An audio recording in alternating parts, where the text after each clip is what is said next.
بسم اللہ الرحمن الرحیم۔ ایک صاحب نے سوال کیا ہے کہ امام فرض نماز کی نیت کیسے کرے گا؟ تو جواب یہ ہے کہ امام نیت باندھتے وقت یہ تصور کرے گا کہ میں فلاں وقت کی نماز کی امامت کر رہا ہوں، گویا اپنی نماز کے ساتھ ساتھ امامت کی بھی نیت کرے گا تاکہ اسے امامت کا ثواب بھی مل جائے۔ اگر امام نے صرف فرض نماز کی نیت کی اور امامت کی نیت نہیں کی تو جماعت تو درست ہو جائے گی لیکن امام کو امامت کا ثواب نہیں ملے گا۔ ایک صاحب نے سوال کیا ہے کیا نماز سے پہلے نیت کے الفاظ زبان سے ادا کرنا بدعت ہے؟ تو جواب یہ ہے کہ اگر کوئی شخص زبان سے نیت کر کے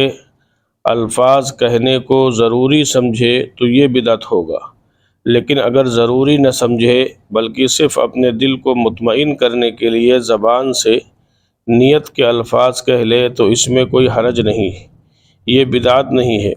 بہرحال نیت کا تعلق دل کے ارادے سے ہے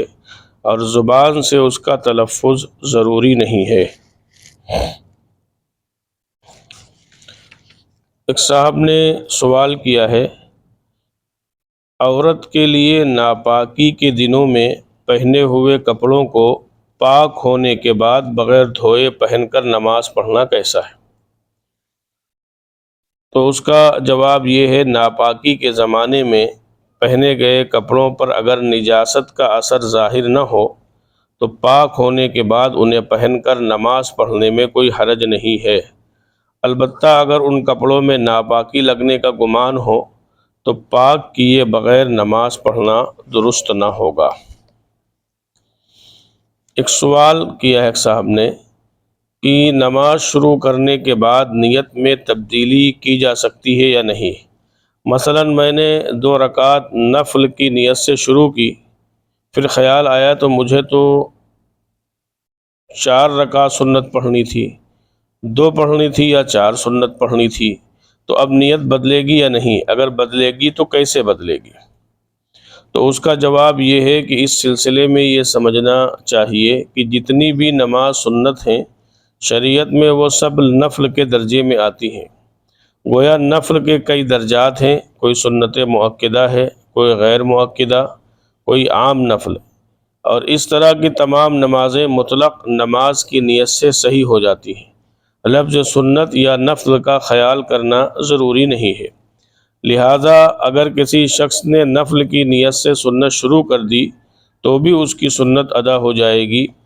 اسی طرح اگر 2 رکعت کی نیت کی اور 4 پڑھنی تھی تو بھی کوئی بات نہیں، اسی نیت سے چاروں درست ہو جائیں گی۔ اور یاد رکھنا چاہیے کہ نیت میں زبان سے کہنا اصل نہیں ہے بلکہ دل کا ارادہ اصل ہے، لہٰذا اگر دل کے ارادے سے نماز شروع کر دی کہ میں نماز پڑھ رہا ہوں یا پڑھ رہی ہوں تو اس سے سنت بھی ادا ہو جائے گی اور نفل بھی۔ البتہ ایک اور سوال ہے کہ اگر کسی آدمی نے 2 رکعت فرض نماز کی نیت باندھی، پھر اسے یاد آیا کہ اسے تو 4 رکعت پڑھنی تھی، مثلا فرض کرو اسے ظہر کی فرض نماز پڑھنی تھی اور ظہر کی نماز میں اس نے نیت کی کہ میں 2 رکعت ظہر کی نماز پڑھ رہا ہوں یا پڑھ رہی ہوں، تو اس بارے میں حضرات فقہا نے لکھا ہے کہ وقتیہ فرض نماز پڑھنے کے لیے نیت کرتے وقت رکعات کی تعداد کو بیان کرنا ضروری نہیں ہے، بلکہ صرف یہ سوچنا کافی ہے کہ میں ظہر کی نماز پڑھ رہا ہوں، لہٰذا جب رکعات کی تعداد بیان کرنا ضروری نہیں ہے تو اگر اس میں کوئی غلطی ہو جائے تو یہ غلطی مضر بھی نہیں ہے، بہرحال نماز درست ہو جائے گی۔ تاہم بہتر یہی ہے کہ پوری توجہ کے ساتھ نماز نیت کر کے نماز شروع کی جائے۔ ایک سوال ہے کہ ایک مسجد کی تعمیر کا مسئلہ ہے لیکن اس قبلے کا رخ 67 ڈگری پر ہے، لیکن اس کی وجہ سے صفوں میں برابری نہیں آ رہی ہے، تو کیا ہم 65 ڈگری پر اس کی تعمیر کر سکتے ہیں؟ تو اس کا جواب یہ ہے کہ 67 کے بجائے 65 ڈگری پر مسجد بنانے میں شرعاً کوئی حرج نہیں ہے، کیونکہ یہ بہت معمولی انحراف ہے، اس کی وجہ سے نماز میں کوئی فرق نہیں آتا۔ ایک صاحب نے سوال کیا ہے کہ مکہ سے باہر رہنے والے شخص کی قبلے سے معمولی انحراف کے باوجود نماز ہو جاتی ہے۔ فقہاء اکرام نے انحراف کی جو مقدار 45 ڈگری لکھی ہے اس کی کیا وجہ ہے؟ اس کا جواب یہ ہے کہ دراصل قرآن پاک میں چہرے کو قبلے کی طرف کرنے کا حکم دیا گیا ہے، اور ارشاد خداوندی ہے فَوَلِّ وَجْهَكَ شَطْرَ الْمَسْجِدِ الْحَرَامِ، اور انسانی چہرہ اپنے اندر گولائی لیے ہوتا ہے، پس اگر قبلے سے تھوڑا بہت انحراف بھی ہو تو پھر بھی چہرے کا کوئی نہ کوئی جز قبلے کے مقابل رہے گا، جس کا اندازہ 45 ڈگری سے لگایا گیا ہے۔ خلاصہ یہ کہ کوشش تو یہی ہونی چاہیے کہ قبلے کے بالکل صحیح رخ پر نماز پڑھی جائے، لیکن اگر کچھ انحراف بھی ہو جائے تو بھی نماز درست ہو جاتی ہے۔ اللہ تعالی